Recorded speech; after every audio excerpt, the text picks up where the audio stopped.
Okay, I got you. Okay, so the host just told me, she said, Vincent, you only have 3 minutes left. So I'm going to kind of speed through this. I didn't want to go this route, but I have to. So I want to leave you with 2 points. Now, these 2 points, they're essential, they're critical, and they're rocket boosting. And I'm a firm believer that if you apply these 2 principles starting today, I promise you, by this time next year, your life will be fully transformed. The reason I'm giving you these points is because I don't want you to end the year 2020 strong. No, I want you to end 2020 great. The reason why I say this is because your uniqueness is not a weakness, but it is a sign of your greatness. I ain't trying to be linguistically profound. I just want to make this thing so simple that you're going to need some help to misunderstand it. Okay, let me give you the first point. The first point, this is really, really powerful. For those of you all who taking notes, I need you to write this down. This is powerful. Create your own lottery ticket. Yep, I said it. Don't buy a lottery ticket. Become the lottery ticket. What do you mean by that? Stop looking outside of yourself. You have everything that you need to be great. You don't need nobody permission to be great. You don't need nobody validation to be great. See, I'm a firm believer that everything starts with you. Life is all about self-responsibility. I'm a firm believer that if you work like you hungry or homeless, you will never be either. You have to upgrade your work ethic in order to become the lottery ticket. See, the reason I say this, the reason I say that you have to become great is because the world is waiting for you to manifest it. Stop waiting for somebody to rescue you. Become your own rescuer.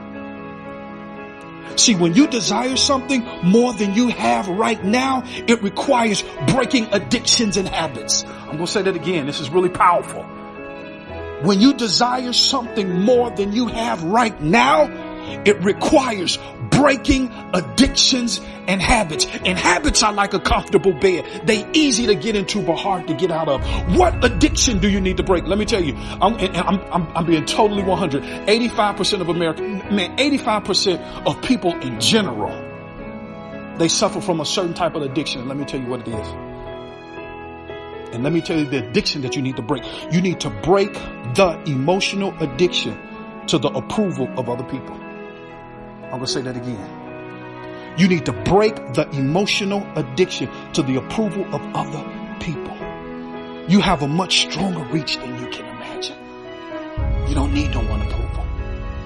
Dr. King didn't need nobody approval. Bill Gates didn't need certain people approval. You don't need no one approval to be great. That's how you create the lottery ticket. You must become deaf to negative thinking. I'm telling you, you ain't gonna start off on the top. Every master was once a disaster.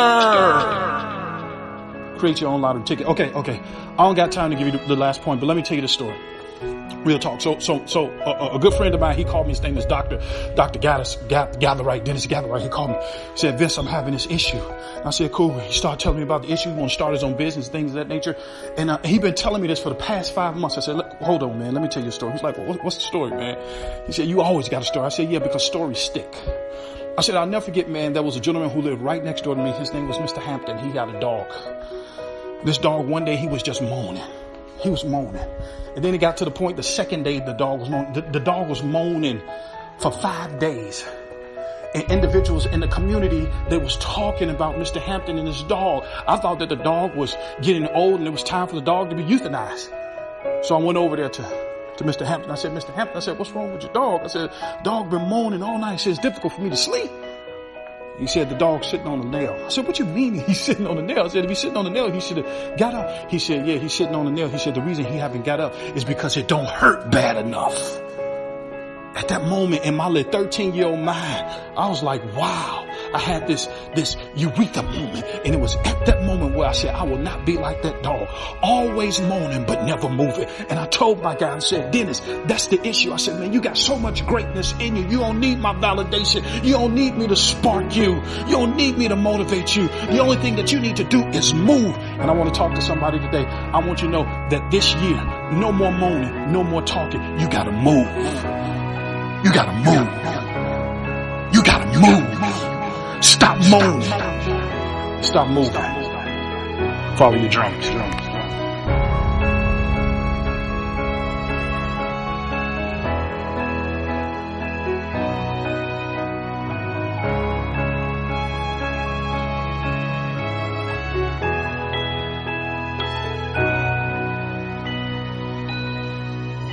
Follow your dreams.